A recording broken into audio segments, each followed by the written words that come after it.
Hi, it is the monthly meeting of the SnoKing Beekeepers Association, October 15th, 2025. And we're just going to have a few quick announcements, and then we're going to have a presentation by Max Gibbs-Ruby about top bars and what he's found about how to make them work and some tips. So I'll start with, I know, announcements. Everybody tired of announcements. Oh, and I'm Eli Ogletree. Oh, if the internet ever hiccups, the way I set this up, everybody else stays signed on and we can talk with each other. I never know. I don't trust tech. So you just stay and talk, and if one of us drops off, they get a chance to come back. So in the announcements, a week from today, 9:30 a.m., I know it's during the week, we're going to have another beekeeper's breakfast at Pat Waymeyer's place. And she's up in Marysville. And when you RSVP by text to Mike, he's going to handle it, especially because I think she's on vacation right now. He's going to handle the text. And if you could bring juice or something to toast, that was especially what she asked for, was juice, something to toast, like some kinds of bread or something. That'd be great. She's going to make a dish called a strata, and it's a layers, kind of all the different things you would eat for breakfast. More in the newsletter. I think I described it there. But respond if you are, and let her know how many people are coming. Oh, and then another thing, would anybody be interested? It's the right time of the year for it. And just getting together and making pollen patties with the gelatin recipe that Cayman Reynolds does. You could do it at my house, but if you've seen my house, it's always a wreck. But that's okay, because you don't have to worry about getting it dirty, right? Because it was a wreck to start with. But anybody want to get together and maybe do the fondant that you cook as well? And you cook fondant to make it soft and pliable, and it works better in some people's hives. So maybe you'd want to try that. Anyone interested? I would think a weekend we'd get more people, but if we can only do it during the week, we will. But I was kind of hoping for a Saturday anytime, or Sunday afternoon, maybe. Also, classes at all 3 levels have started. Journeyman just started. We might be up to 5 students there. So if you would like to join, there's still a chance to do that. That's 10 sessions. We take some time with Journeyman because I love to talk. And there's a lot of information to cover. And then always remember that you can do an alternate route and do the master's certificate through Cornell University. And getting it reduced from the $8.99 to the $5.99, I know sounds expensive, but Cornell is the certificate to have. It is like the Harvard, Yale of beekeeping certificates. On fundraising, we made all kinds of money with what Guardian donated to our club and let us sell. And of what we have, all the suits and jackets and veils are gone. We're down to the Guardian gloves. I think we have medium. I think I put it in the newsletter. Medium and large, and I think 1 XL or 1 small. So call if you're interested in that. They're bulky gloves. They're a really interesting type of glove. There's a long that only goes well over your wrists, and it's the triple layer, sort of very sting resistant, if not actually sting proof. That goes only just over your wrist, or it goes longer and it goes up to like your elbows.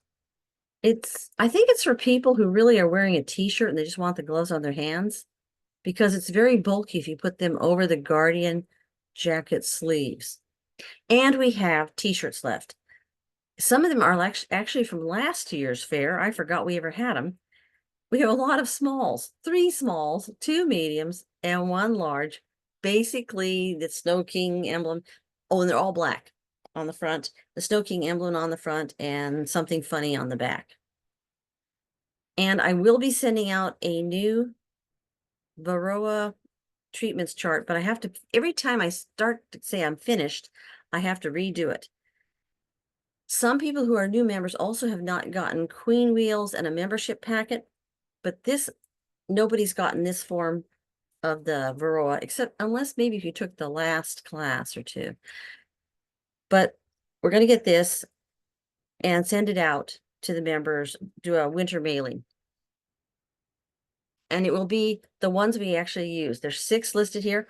I need to put Naroa on, the brand new one that just came out, just got approved by the EPA in the United States. I'll add that on. Matter of fact, I have one little line here down at the bottom. You probably can't read it. It says Naroa data scans is not yet available in the US. It's now available. Okay, and then I've got a couple pictures of long hives after Max finishes, and I want to ask, what his opinion is of some of the features on that. So I should stop, and let me stop my share, and Max can get his up. Okay. And I have to admit, I don't know an awful lot about Max, except that I just did his journeyman practical, that he's been volunteering all over. You write for an article, you'll have to explain that part, Max. You write like for a newsletter or something to do with the correctional facilities or something. And I know you've been active, so you're going to have to do some of that, explaining that.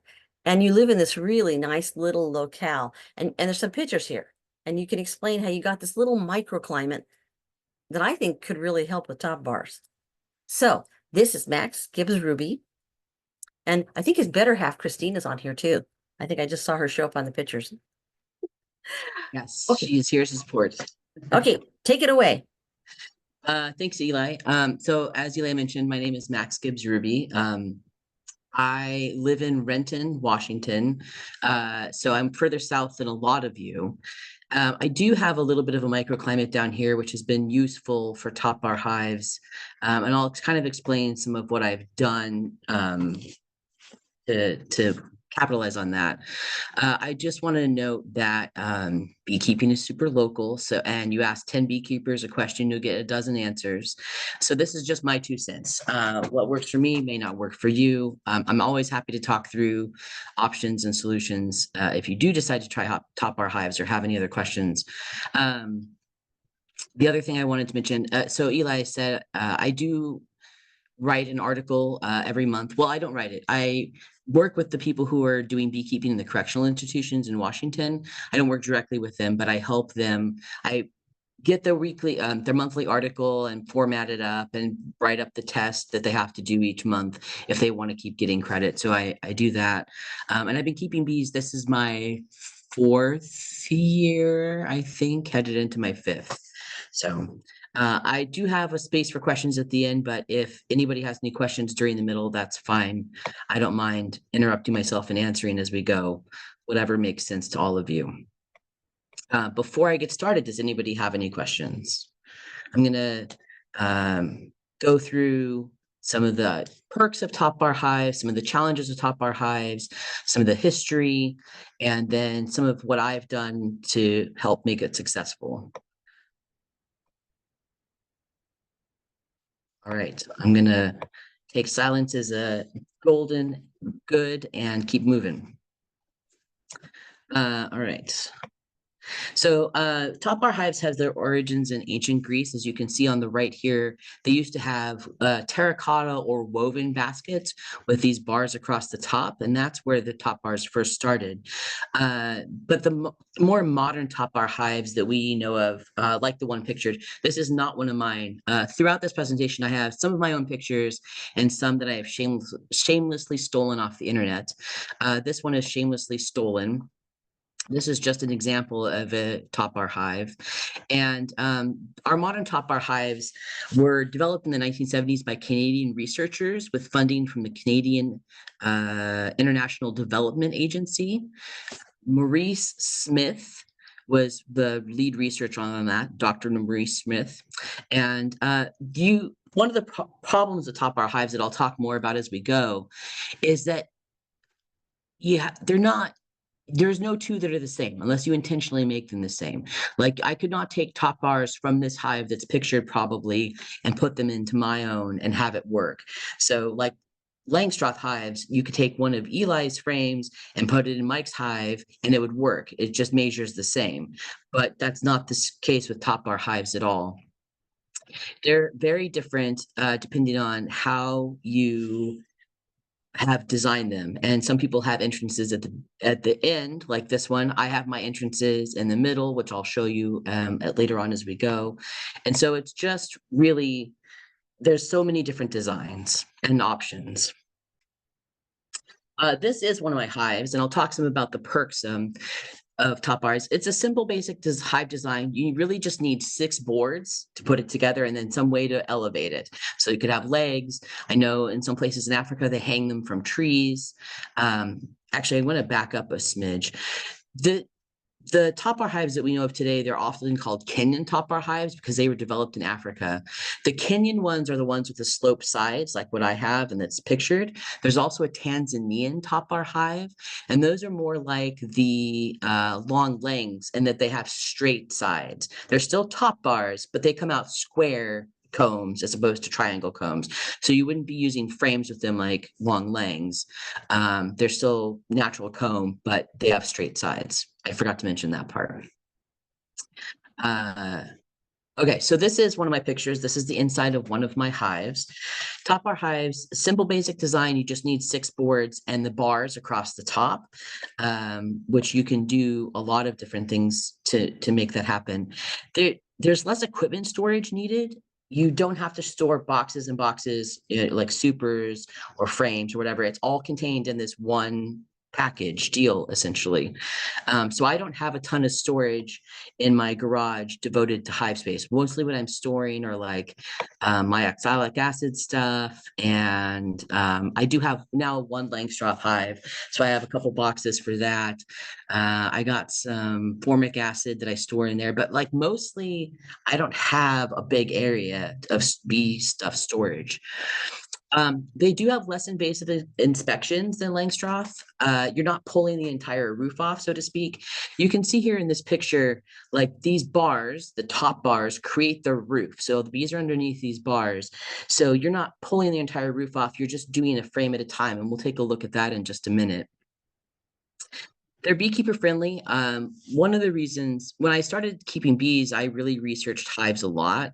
And one of the reasons I decided to go with Topbar is because I wanted to be able to do this if I had a disability, if I couldn't lift honey boxes anymore, if I couldn't bend over and do the bending and twisting that is required with Langstroth. So this is a waist high. You just stand and you're able to pull up each bar at a time to inspect. It weighs 8 to 10 pounds, even full of honey, as opposed to like, I don't know, 80 pounds or however much your honey supers weigh. So it's definitely more body friendly.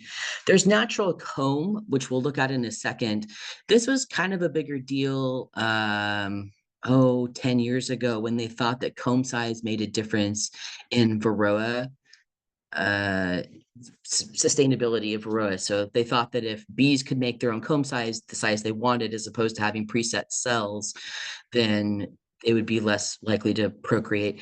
That has been since shown to not be true, but I do like it because I get a lot of wax from it, which kind of funny story. I don't actually enjoy honey that much. My spouse is the honey person in our family, but I enjoy the wax and doing things with the wax. It smells amazing, as you all know. And so I like the keeping of the bees. Honey's not super important to me. So that's some of the perks. Kind of what I want to point out here in this picture. Can you all see my cursor on the screen by any chance? Here, as I'm pointing at stuff on the picture. No, okay, let me see if I can. Well, there's a bar that's a little bit taller than the others, and I think I've got a. You can see it. Okay, cool. So this bar here that's a little bit taller than the others in this picture, that's called a follower board. And it's like this, it's a solid board. And so we'll look at this more later too, but you're able to make space instead of stacking new boxes on top, you widen the space. So you add additional bars as they start growing, and then you condense it down in the winter. And we'll talk about all that. So in this hive, the bees are only from about here, where my cursor is, to about here, this middle section. They don't take up the end sections at all. You don't use a hive tool like you would on a Langstroth hive. This is my trusty old bread knife, the old bread knife that you use to crack open the bars that they seal with propolis. And then you've got some pollen patty ruminants there. Basic design, as I talked about, you've got the lid, the bottom board, if you're going to have a bottom board, the sides, and these are the follower boards, and then the top bars are here. So it's pretty straightforward. That's all there is. You don't have, I mean, you might have a few additional bars in case one breaks or you want to pull them out and replace them if they've got honey, but you don't have a ton of extra equipment. Here's an inspection that I'm in the middle of where I took, again, my trusty old bread knife here. These bees over here don't have any idea that an inspection is going on. It's just bees in this seam here between these two bars that are really like upset about the inspection that's happening, or maybe upset about the inspection that's happening. It's not, the whole hive is not up in my face about it. Natural comb we talked about. This is not my hive. This is just a picture I stole off the internet. You can see how much wax you get here. Every Topbar hive is different. And so you want to have a wider top for structural. There's what they call it, a spline, and you can either make your top bars triangular, or you can nail a ridge or glue a ridge to the bottom of your bar, and that gives them a comb guide to start going down on. If your comb is tipped at all, if your hive is tipped, they're still going to make it plumb to gravity. So you're going to end up with some wonky comb.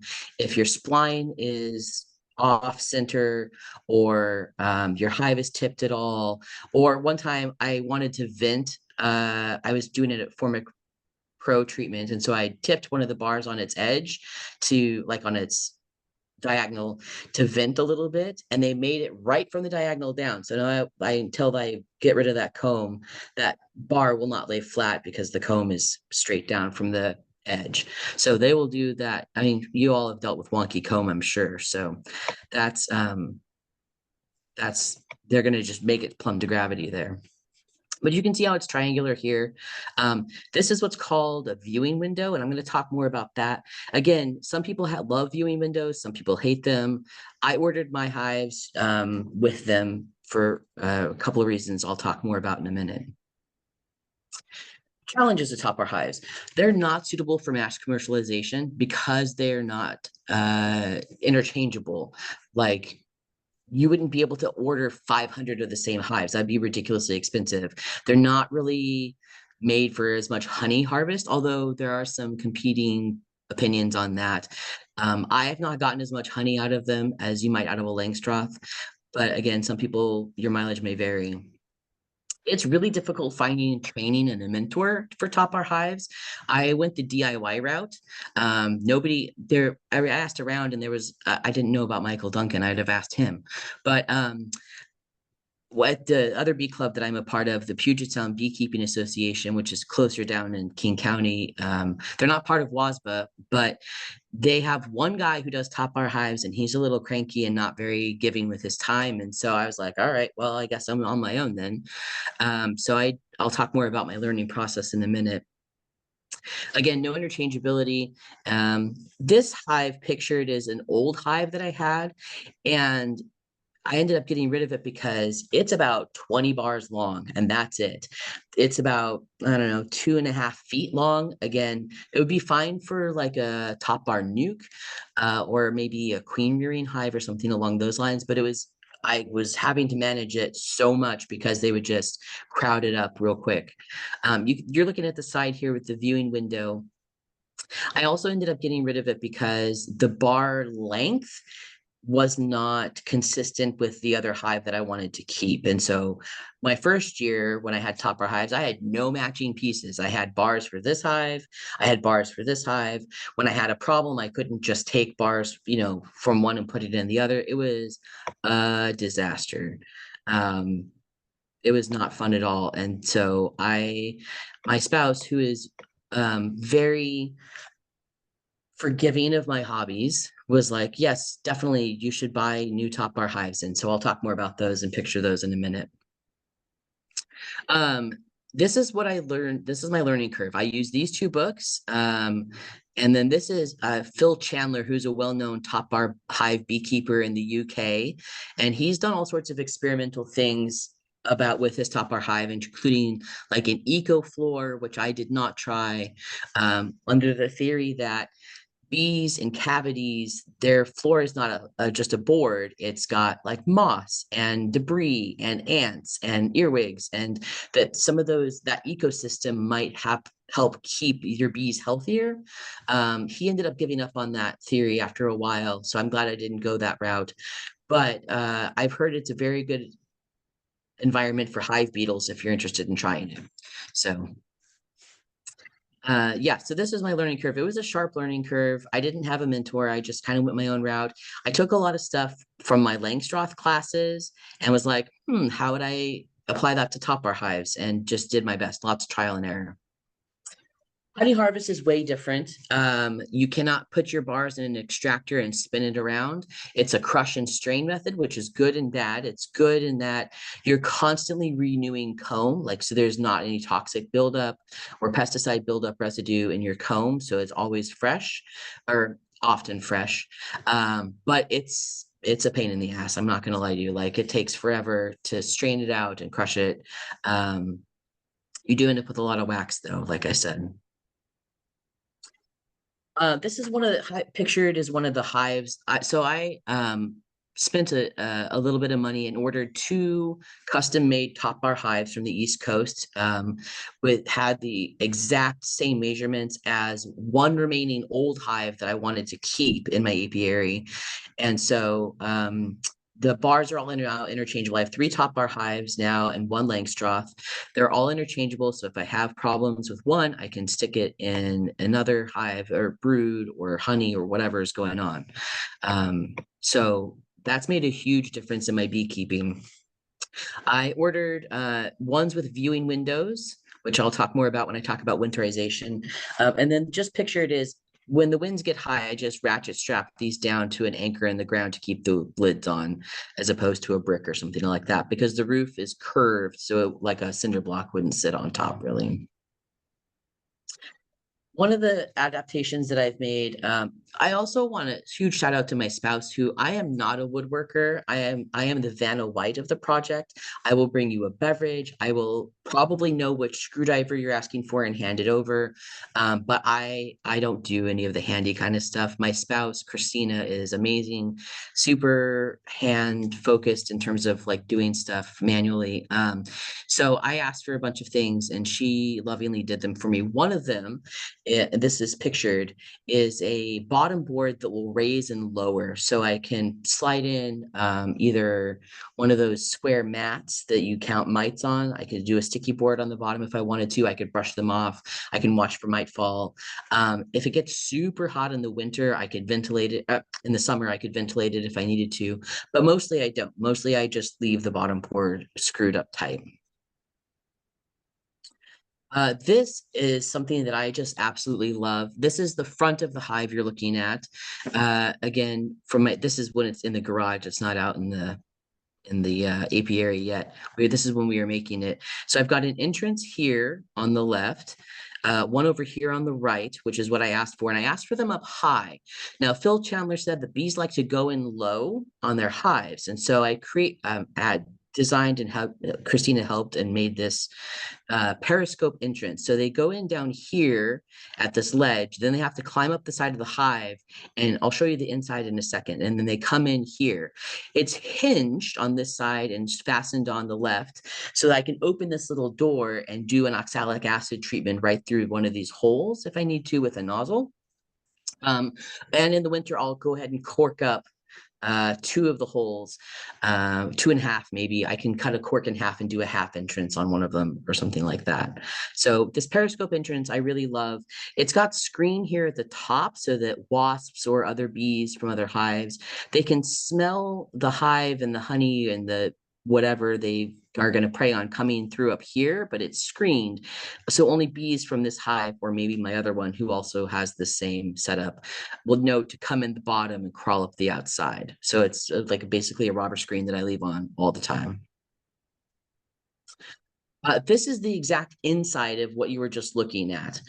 So here's my mouse guard, and this is just the far hole. Down here, I've got a Formic Pro pad that I've just slipped inside along the wall. And you can also see my screen bottom board here. So this is the inside exactly of what we were looking at on the other picture. I'm seeing some action in chat, so I'm gonna just check really quick. Yeah, so I use oxalic acid.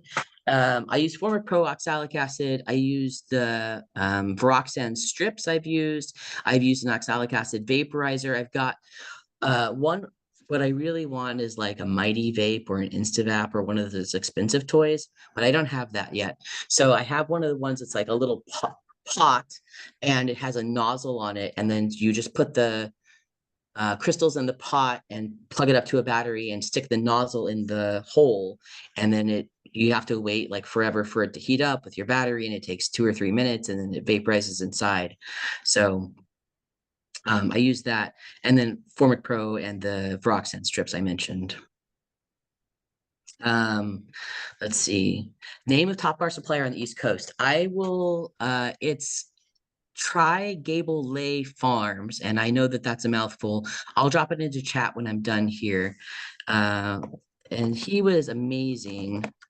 Lay Farms. He makes chicken coops and like greenhouses, and he does Topbar Hives in Connecticut.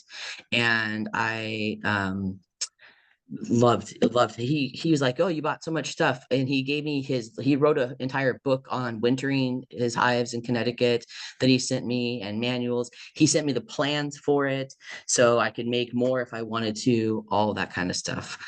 Yeah, I see Christina in chat. I told her what I wanted and she made it for me. It's super great. Oh, thanks, Christina. I appreciate you dropping that up. All right, so that's my hive design. Let me keep moving here. This is not my hive. I wanted to talk a minute about spring and summer expansion. So as you're going, again, you don't stack up supers or brood boxes on top. You go left to right. Usually you work it in the center, or if your entrance is on one of the ends, you go back and forth.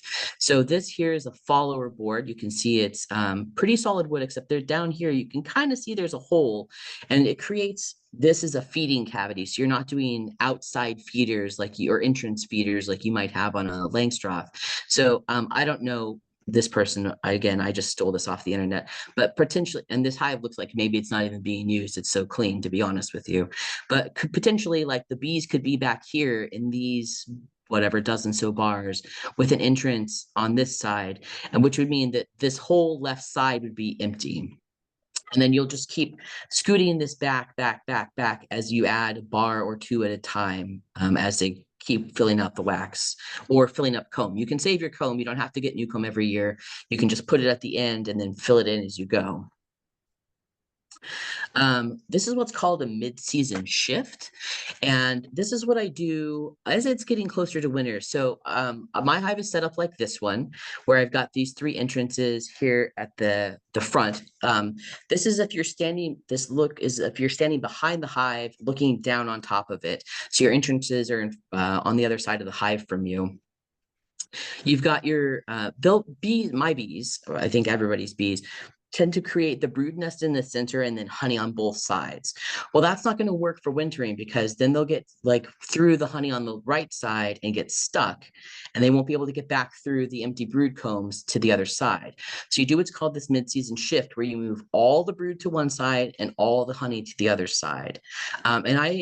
This is from Christy Hemingway's book, The Thinking Beekeeper. I've done this for a few years now, and I think it really works fairly well. Just in terms of making sure they're going one direction and getting all the honey they've got, as opposed to being clustered up in the middle and not able to get the honey on either side or whatever. This is just, this dark space is the follower board. This is empty comb here, again, on the other side. These gray spaces are spacers. So bees will make fatter honeycomb, like their brood comb will be thinner, then their honeycomb will be fatter to help anchor it to the bar more. So you have tiny little sticks, basically thin bars, that you put in between to space out the honey bars and comb to make it to because they're a little bit thicker and fatter than the brood. Okay. Yeah, so Gary, I see your question. How do you keep the comb from falling apart when lifting the top bar? My comb was stuck to the sides and bottom. I have not had any problem with comb stuck to the bottom. I've not had it stuck to the side of the wood, and that's one of the features of this design that Dr. Maurice Smith intentionally did, was try to have it more in a natural shape so that they didn't anchor it to the sides. I have not had any problem with that. Again, your mileage may vary. I've not had it stuck to the bottom, but I have had it stuck to the glass or the plexiglass on my viewing window. And so what I do is you know how in Langstroth hives that you say, I'm going to get this wrong because I'm new to Langstroths, but they take out like the 8th or 9th frame, so you have space to take out the other ones basically, and you don't roll your queen. So I always leave like a bar and the follower board at the end of the hive to do that same principle. So I have a place to start. So I can take those out, know I'm not going to roll any bees, and then I'm able to go through. Well, what I do is I stick my knife down and move it side to side along the glass to cut off any comb that's attaching it to the glass. And that way, when I lift it out, it's free and not like tearing or anything like that.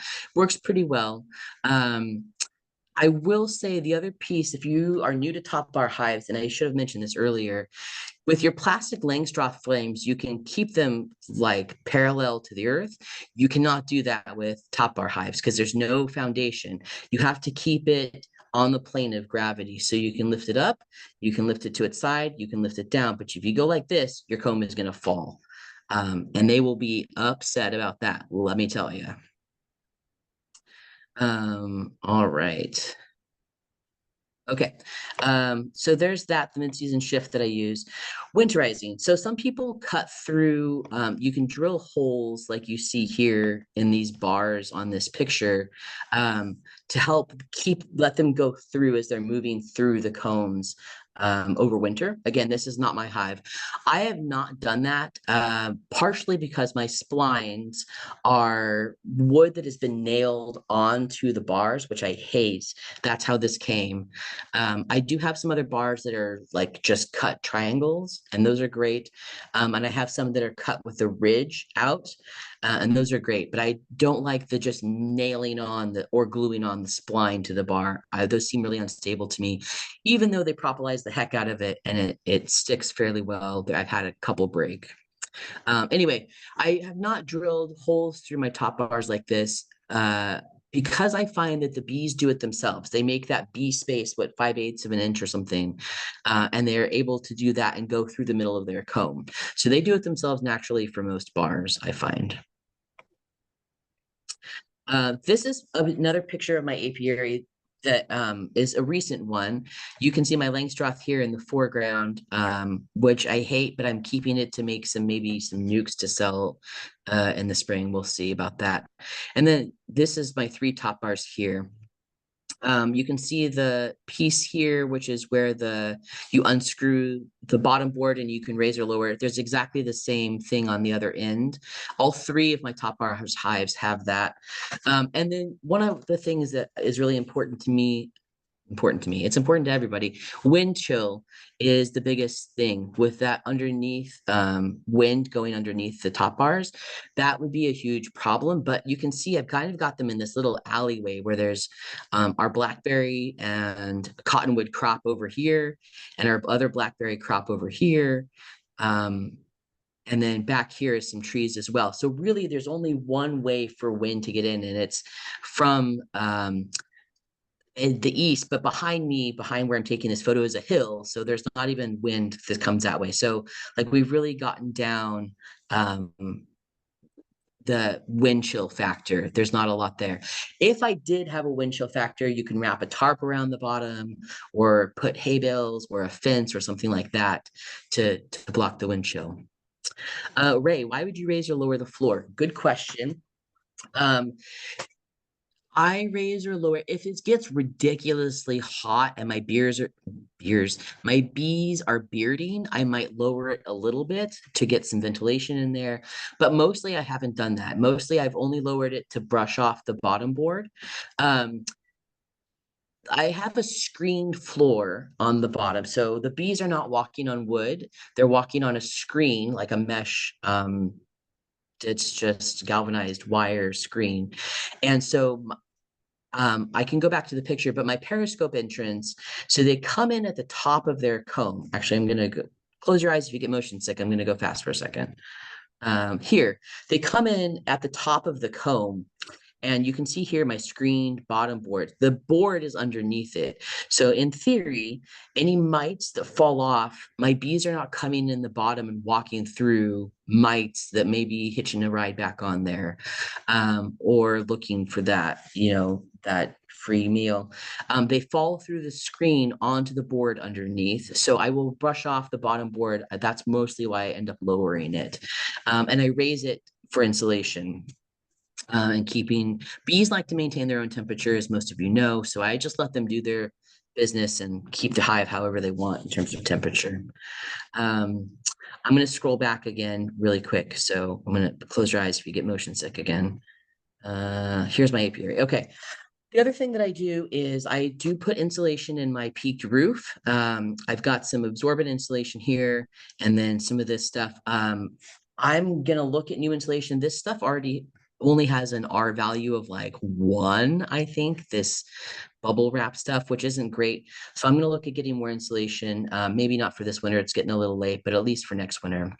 I just want to point out here is that follower board on the left side. So the bees are only in this middle section. There's no bees over on this side, which I could, depending on the time of year, if I had a hole in my follower board, then make this a feeding cavity or something like that. I also can feed through the top bars. If they're not crammed close enough together and there's enough room for one little bee to sneak out, if I zoom in, can you all see me zooming? Hopefully. Um, you can see there's just enough room here for a bee to get out. So they can sneak out through those top bars, and the rest here you can see is propolised. So that's all sealed. They've got a couple of holes here where they can come out and get up underneath this glass dish. I've pulled the insulation back to take this picture. The splash dish is really handy because there's enough space for bees to get in and out of it, but not enough space for mice, just in case any mice are able to get in there. So it keeps my patties nice and pristine for the bees. This is what I wanted to talk about the viewing window. Viewing windows are minimally useful for actually viewing because the bees put comb and propolize it. Yeah, those are new Pyrexes, dear. That I bought that from Amazon. So anyway, the viewing window is minimally useful for actually looking in because there's bees all over it and they propolize it and they put comb to it. So it's not super useful for actually viewing. Except in the winter, you can peek in really quick and be like, oh, there's still bees in there. That's useful. But it's not really, you're not going to get a great idea for how they're doing. But I've taken it and used it now as a condensing feature for the hive. And this is one of the adaptations that I've made. So last year, you can see this foil that I rolled up, this bubble wrap foil that I put across the viewing window. One of my hives died and one of my hives mated. And I think the hive that had a dead out had moisture damage. It was moisture piece that got them. So now I'm using this as a condensing hive. So I'll insulate the top and then I'm not going to insulate the viewing window so that any moisture that accumulates will then accumulate on the window and just drip down to the bottom and not on the bees. You can see this follower board here. And then I've got a pillowcase, cotton pillowcase stuffed with wood shavings on each end as well, just to help with a little bit more wind protection. Okay. That's it for my presentation about Topbar hives. I welcome any questions. If anybody has any ideas or anything else, I'm all ears. The one question I had, Yeah, excellent presentation, by the way. I just love it. Thank Is you. how do you control swarming? Yeah, I've had uh it's actually really interesting because this white hive was gonna get ready to swarm a couple of times this last year, and I ended up taking out comb and putting in new bars, so like checkerboarding essentially. Um, and that's how I've managed it. I've also been lucky enough to have other hives to stick bees into and do a split. So I haven't had a huge problem with it. This blue hive in the background here, that queen is insane, and she just lays and lays and lays and lays and lays, and they were so packed full of bees. I couldn't believe how full they were. Not a swarm cell in sight. I went through all the frames in it. They didn't swarm even though they were just so stuffed full of bees. So I think that's going to be more of an issue as I come up this next year. um I that Langstroth that I just showed, I'm hoping to just make some packages and nukes out of that. So that is my plan for this next year. As I have more bees, I'll just shake a bunch in there, put together a nuke. Hopefully somebody needs a queen or a nuke and I can sell it off. That's my big plan. So I'm open to any suggestions if you have any, Michael. No, you that was great. I just wanted you to address the question for the rest of the viewers here. Yeah, perfect. Thank you. I appreciate that. Yeah, thank you so much for the presentation. And okay, for swarm though, do you also decongest the bees by moving a couple frames over, or do you not change the order of the frames ever? Um, I I have read that you're not supposed to change the order and orientation. So there's a front and a back, and then there's how where they are in the lineup. I do that all the time, to be honest with you. I try not to mix honey and brood, but I will checkerboard empty bars in again, not between brood because I want to keep those warm, but like between honey and brood I'll put a bar, or at the end of the brood I'll put a bar. And I definitely checkerboard the honey out because I don't care about that. But I mix up the frames all the time, so like if the one at the end has brood on it and it's maybe just a little bit of comb that they haven't built out full yet, I'll move that to the middle and add a new one at the end. So it's still brood with brood, but it's a mix of an order. Um, I don't know, maybe they're in there swearing at me, but I haven't had any problems with doing mixing that piece up. Also in Texas, it would be great to learn how to overwinter them here when I get them established next year.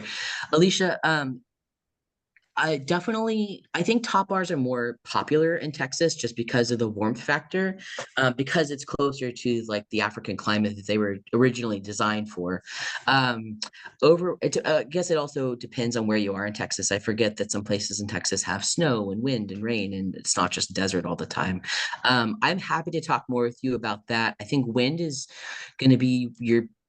always the biggest killer, I think, especially with top bar hives, because you have so much, it's out in space. And so like if you think about cooling a cake, for instance, we put it on a cooling rack, right? So the air can go underneath it. Um, Same thing with top bar hives, like it's going to be cool underneath and over. I would insulate, because insulation is good for cold and warm, right? It just maintains your temperature however you want inside. So I would keep up insulation and moisture. Yeah, and how the wood will hold up in the rain. We painted the heck out of these, to be honest with you. I I I don't know if you were here for the beginning, but I live in Renton, Washington, which is next to the coast, and so we get a ton of rain here. So I would say just make sure you've got good waterproof paint. And yeah, cool. Anything else? Any other questions I might be able to answer or at least babble at you about? I'd like to ask about comb honey. Do you get good enough honey frames that you can cut out some and sell it as that gourmet capped comb honey that people really want? Yeah, I have not done that, but I definitely could if I wanted to, for sure. I don't get a ton of honey, and I am always very jealous about guarding the resources for the bees. So I don't actually harvest in fall. I harvest in right before summer. Again, that's just a me thing. This is my 2 cents. I know everybody harvests in fall. I just feel like I'm always nervous about not leaving them enough honey. So I'll take what they have leftover surplus after the spring crisis is over. But I could do comb honey. I have not. Oh, so you're doing the spring harvest. Let them keep everything through the Mhm. winter. Good insurance. It's really good insurance to make sure they have more than they could ever use. And then you do the spring harvest. That's neat. Yeah. And I After don't want you to sell the honey. You're not selling the honey. If I have any say in that matter, we're not selling it. Thank you very much. That is yeah, my payment for doing the woodworking that made those hives. So there we go. There's your final answer, Eli. Okay, so somebody asked, would you not recommend Topbar Hives for areas that get more snow, Mount Vernon? Oh, totally. I think Mount Vernon would be fine. The guy I got these hives from and who keeps Topbar Hives does so in northern Connecticut. And so I think that's fine. I've heard of Topbar Hives being used in Canada. I think it just depends on how you manage them, and know that some of these tricks might work for you. Some of them may not. You may have to, with your climate, do more insulation. Yeah, I think you'd be fine doing Topbar hives. Yeah, 2 to 3 feet of snow in my Topbar hive never made it through winter. Any help? I feed maybe more than people say you should. Like when I first started keeping bees, I wanted it to be like all natural. I wanted to just have the bees and have them be lovely, and I would let them do their thing because they're ancient creatures. That is not the way that I manage now. I'm in there once a week to manage swarm cells during the summer, or every 10 days maybe. And then I insulate. One of my Topbar hives that I had a long time ago, my first year, had a flat roof. And so I would not recommend that. I always say, if you can see this picture, I always say get a peaked roof. So you can store your tools under there if you need to, but also insulation, you can have them, but they make those little holes in the propolis if your bars aren't crammed together, and that ventilates it. I would say if you have the ability to do a viewing window and make it a condensing hive, that's how I would go about it. Again, my 2 cents. And also, you got to really make sure all your Topbar hives are the same dimensions, because having that ability to transfer resources or brood from one hive to another is just indispensable.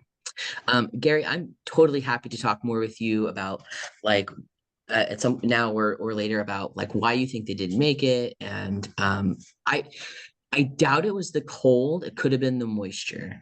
But bees do pretty well in cold, usually. Yeah, and that's the other thing. I'm glad you mentioned that, Alicia. My hives are a little bit thicker wood than like your thin, just plain boxes. Usually, like I've seen some of the boxes off of Amazon for Langstroth, and they're really thin and not that great. My hives are, I don't know, like about 2 inches thick, I think, or an inch and a half thick wood to help get that insulation going on there. Biggest hurdle faced running a Topper hives in Washington. Two things. I think I couldn't find anybody to mentor me at all. So I kind of like figured this all out by myself, and trial and error and reading and thinking and guessing and doing totally the wrong thing more than once. Not funny story. Like one year I lost my bees because I was like, oh, everybody in Langstroth says you need ventilation. Well, I'll just leave the bottom board down and have tons of ventilation over winter. Yeah, that was a disaster. I don't know what I was thinking. That was not good at all. I lost all my bees that year. So just think through what the differences are, and talk to people. There's a couple of great Facebook groups, if you're on Facebook, who have Topbar hives around the country, which I get a lot of information from. And then so the lack of information, I think, is one of the biggest hurdles. And then moisture is the other biggest hurdle. Like make sure your hives are sealed tight, and you've got good edges on your hives. And then also that wind chill is nasty. So that's what I would say. Yeah. Yeah, there are no Topbar nuke dealers anywhere that I know of, and that's because there's not really any interchangeability in equipment, like I mentioned. And so I have gotten packages. Every year I've had to get newbies. I've gotten packages, except one guy's like, "Oh, you'll be fine with a nuke. You just cut down the frames and you can make them into top bars." And there are videos if you are a woodworkery kind of person. And I was like, "This is a huge pain in the ass. I am not doing that." So what I ended up doing is I should have taken a picture of this, but I had top bars lined up like this, and then I had one out here like this. And I put the frames, hung the frames like I was hanging them in a box. And then I put the queen on this side where the top bars were, and I fashioned a queen excluder so that they could you had to cut the queen excluder into the triangular shape because they don't come in that way. And so I put her on this side and eventually got them all moved over to the top bars. But it was like a long process. It took a couple weeks, maybe longer. And it was I would not packages are the way to go with Topbar hives, which is also kind of good because you're not bringing in any of those brood diseases either that come with the frames or anything like that. So yeah, definitely don't do a flat roof, especially in Washington. It should definitely be peaked both for ventilation and for that insulation piece of things. Anything I forgot to mention or anybody have any other questions? I'm glad we have some other top bar people on here to pitch in and give your 2 cents and ask questions.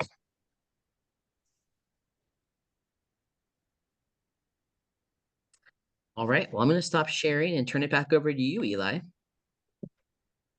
Oh, I think you sent more pictures, but they were really small. You had these pictures that you sent. Yeah. But one of them was how you handle the top bar frame, because that's hard to understand until you see it. And they talk about paging it like a book, and then there's one picture in there, and I don't remember if I put it in my presentation. Let me try sharing You it. put it in the email. Yeah, you put it in the email to me. Okay, Yeah. and I hope I put it on here. I was gonna I'll drop it in the chat. Okay, can you do Mm. that? And then on one of the pictures, and these are like blocks of what, 4 by 5 or something, 20 pictures together. And then one of them, you've got it sitting. When you take one out and you do need to set it down, you flip Yeah. it complete. You don't flip because you don't go like this, but you Yeah, you turn can't it flip it like this, but you can turn it with the plane of gravity. Yeah, you Yeah. can go like this. And you could even very gently go this way, right? If you had it, Yeah. you go like this. Okay, and then it shows in one of those pictures, it I just shows, dropped it into chat. yeah, and it shows that you've got it lying completely upside down, very carefully put it there, didn't flip it fast, but you've got it upside down and it just is perfectly stable. You don't have to have a Mm. frame perch. You don't have to worry about another box to put it in. You can just set it while you Yeah. have it out of the hive, on top of the hive, so that you are not losing the queen in the grass. There's a Yeah. lot of Yeah. stuff that when you show it, I really like the way you're showing it. Thank you. I Wow. appreciate that. Yeah, that's a lot of information. And that Chris Hemingway, she was in New England and then she moved to Washington. She's changed states now. I don't know the answer to that. And she was way up there though, where it's cold, and was Mhm. quite successful at it. So her book should deal with that too. You were showing the different books. Les Crowder Yeah. is down in Texas. She was up in New England. And then your third person, who was your third person?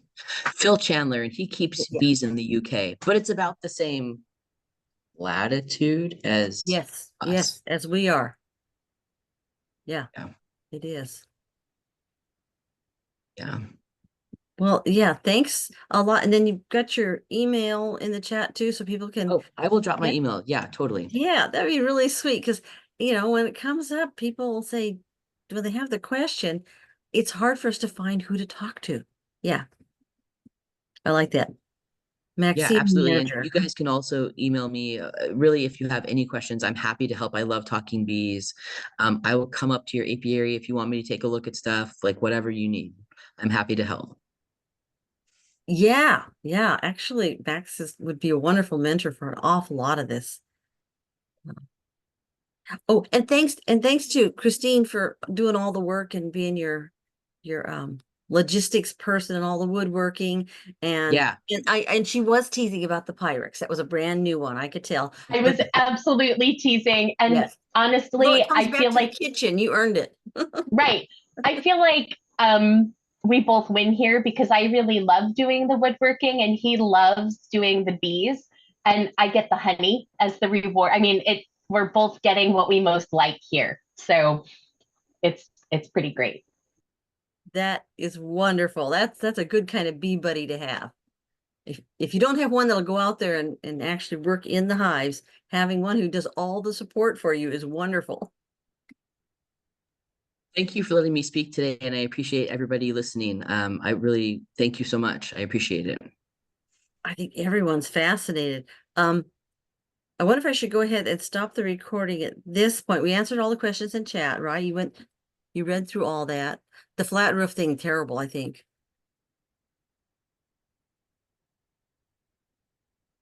Oh, reattaching comb.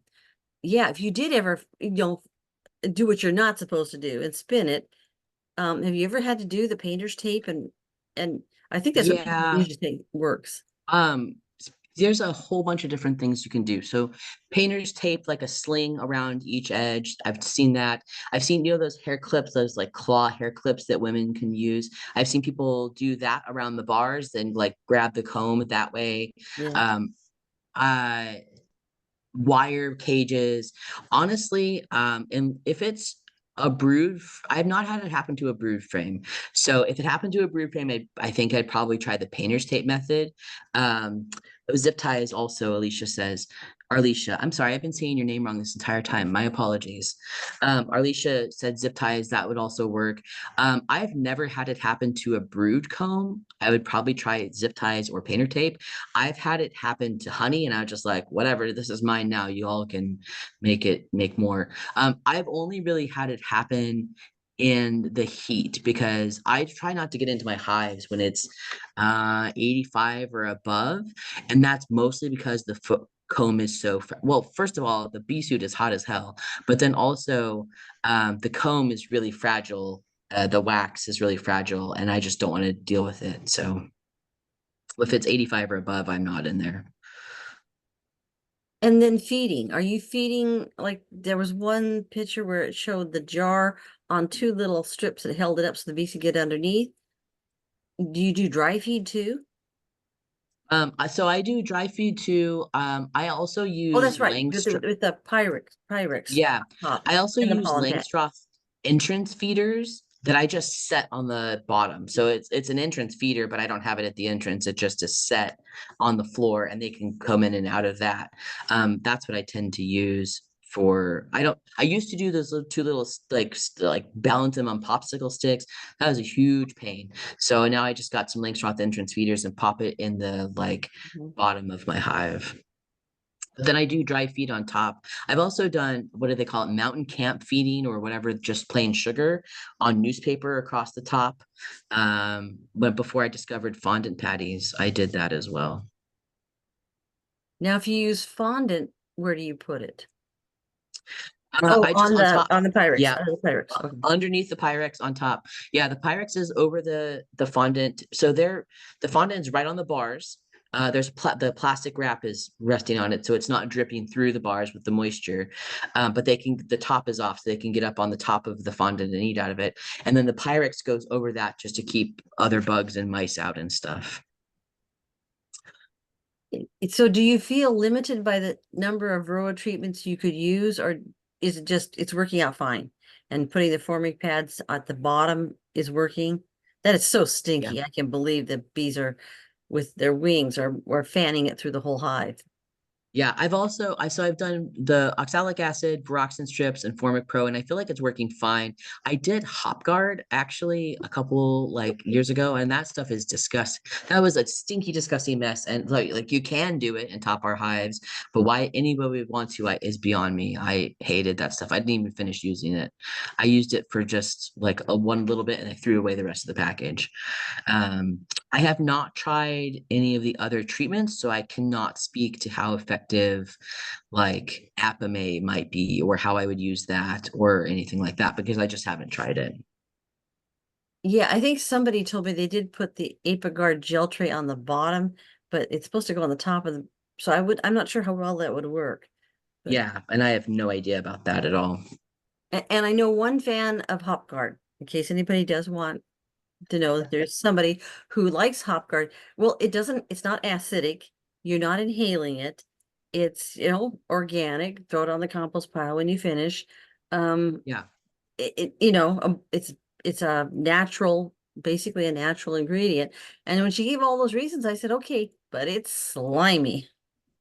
Yeah, it's a mess. And after I finished using it, my bees would not build comb where it had been. Even when I'd taken it out, there was still like a blank spot in the middle of the comb, and there'd be comb on this side and comb on this side, but they would not No. build comb in the middle. Because you don't have plastic foundation, so it was completely a hole. Yeah. On the plastic foundation, sometimes they kind of entomb the wax, or it looks like entombed pollen. It has a waxy coating when it's on plastic. HopGuard, they really don't like HopGuard, and they'll try not to build under it. And if Yeah. there was comb underneath the strips when you hang them, and if anybody hasn't seen it, it's the slimiest stuff. But they will gross. actually kind of never use that comb again, even though it's drawn out. And it has a really funny, dark, waxy look to it, like they propolis the daylights out of it and try to shut it off from the rest of the hive. Yeah. Yeah. Yeah. Wow. Any more questions? That's a lot of information. Yeah. I'm glad it was useful. Yeah, I think so. And the whole conceptual thing and how you have to rethink it, and you can do it. Mhm. Okay. I think I will stop the recording because that's what people came for the most. And then we could talk random winterization. Langstroth long. Nobody mentioned, that I know people do use Langstroth long, but it's really hard to find builders for all of this. And maybe a Facebook page, people could trade on where to find builders closer than the East Coast, although it worked, right? Getting shipped over. Well, I'm going to clarify. They shipped it as a box of boards. It wasn't built. Oh, They shipped us a Yeah. box of boards and the hardware, the screws and the hinges and all of that kind of thing. And then Max carried the box into our garage, and some handy dandy person built the actual hives out of the boards. So they did the hard work of figuring out the plans, making all the cuts. I didn't have to measure or cut anything. I just had to assemble. But it was a box of cut lumber, and then we put it together. so It's that way, very fun. do-it-yourself skills required. Yeah, super fun project if you're into that kind of thing, which I am. Yeah, and You they're can beautiful paint with the it. painting and everything on them, all that work. Yeah. Okay. I will go ahead and stop the record. Thank you so much. It's just